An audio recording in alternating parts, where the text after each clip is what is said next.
দেখো একটু কেউ খারাপ ভাববে না। এই আমি অফিস বেরোচ্ছি, একটু পরে মাকে নিয়ে ডাক্তারখানায় যাবে। আজকে তো বৌদির বাপের বাড়ি যাওয়ার কথা, বৌদির ভাই জন্মদিন না? ও ভুলেই তো গেছি। চলো তোমাকে আমি ছেড়ে দিই। আইসা তুই মাকে নিয়ে চলে যাবে। বৌদি কবে শিখবে বলা?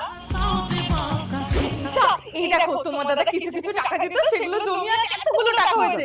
আমার একটা শখ পূরণ করব, কানে দুল নেব। মা কিছু টাকা হবে, মাসি লাগবে। না না না, বৌদি অনেক কষ্টে টাকাটা জমিয়েছে একটা শখ পূরণ করবে বলে, তুমি দাদা থেকে নিয়ে নেবে। হ্যাঁ ঠিক আছে। বৌদি না বলতেও শেখো, কেউ খারাপ ভাববে না।